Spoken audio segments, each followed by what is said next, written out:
Going down, folks. Cyberpunk 2077 comes up with a brand new update. Fresh is 1.21, but is it just as much as a joke as 1.20? Huge list of nothing with more broken fixes that made it seem like it was worse. My name's Mac here at the MacGyver7 channel. Today we'll be looking at the patch notes and the game-related news. Let's go ahead and jump into it. You can see this is directly linked to their Twitter right over here, and this is going to take us to the direct patch notes. Now you can see as this zoomed out, it's not as bad as it was on the last one, which looked like a novel that did nothing. So hopefully this is definitely going to be something that's going to be fixed. If you are part of the working community, leave a comment down below. What are you experiencing? Are you having cell phones that are like way apart from the NPCs? Is it ruining the immersible elements of this game? Because this is one of the reasons why I've shelved it. I will be playing it later on. I'll be doing a live stream just to test it out to see how well it works. So hopefully, fingers crossed, this will be the update that we all been waiting for. But moving on past that, as they say that the future improvements and stability in the games and common issues in the blocks, here's what's changed. For as far as the open world, fixed an issue for as far as the gig getting warm, where the players were unable to lower the gear body temperature. Yes, that was something that was definitely a progression blocker. For as far as unable to pick up the send crew shards in, for as far as what is the reading shards are now in the optional objectives. Fixed an issue with down the street. And we're just going to go over the missions. So that way people can kind of be like, okay, cool, this is what's going down. Make it a lot faster. They've also gotten Cyber Psycho cited for as far as the blood ritual that would not become able to be scanned. You're looking at the spray paint, that mission for as far as now you can play it safe for what you can blend in inside of there. On top of the situation of the reported crime of the dredged up now has been on the list of fixed. Now we can look at the issues of the Maelstormer. We're looking at the progression blocks on top of that. And pretty much almost everything, it seems like it's progression blocks, from the Assault and the Progress in Japantown down to the point of the gig and the Hypocrite Oath. We're looking at various issues now finally going into for clipping throughout the objects and floating. That was one of the bigger issues, but that's specifically for a mission for as far as the organized crime activities and the privacy policies violation. For as far as the suspected organization crimes activities inside of the private policy, it also came down for the blocked enemies that were stuck on the hang up. For the holo carriers, we can see that those holo calls from Mitch were getting stuck and interrupted now no longer. Fixed Johnny's appearance in various quests. Dennis now shows the car of his spawn correctly in Big Japan.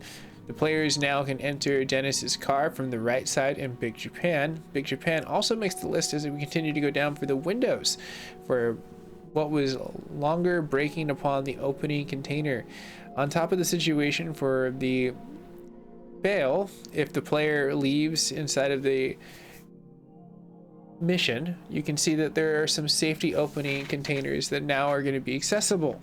For as far as the fixed issue that came down to the becoming unavailable to use the weapon and consumables after getting out of the Takemura van and the down on the street.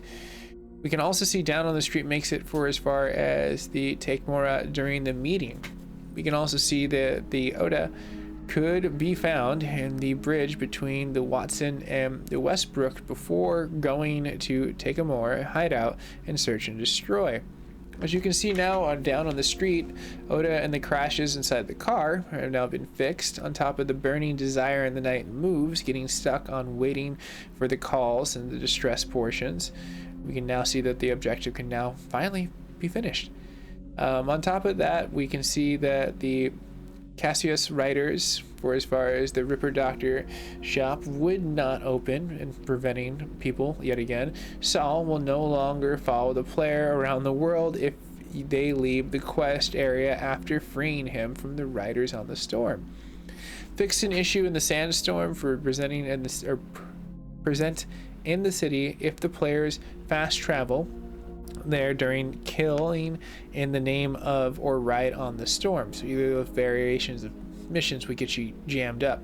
For as far as we coming down to the very end of the progression issues that they fixed, we can see that Riders on the Storm no longer will fail with leaving the Wrath in the camp before you can see with Saul, and then the gig severance package should now trigger properly after approaching the quest. Gameplay in general, what has been fixed for as far as where issues were hiding after the players committed crimes on the roof of a building in NCPD. You're looking at the spawn behind the player's back. So now that hopefully should be something that's a little bit more fixed and dialed in for as far as what's happening. We can see for the visuals, the various fixes related to choppy NPC clothing. The UI has been overhauled for as far as adding an icon on the NPCs who are under the distract enemies quick hack effect. Scanning the UI is now less cluttered. You can fix the issues where Japan and the translation in Chinese text could disappear if the players change the interface language from English to one of these languages. Stability and performance for memory management, improving a reduced number of crashes for all systems, since it's not something that's very specific. Console specific comes into it, that it would be the photo mode and the circles and the Japan version on the PlayStation 4 version.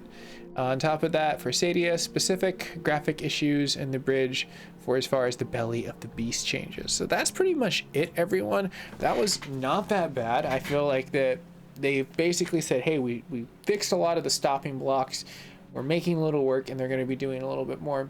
Now, is that justification to drop a bad game and then we still are waiting? No.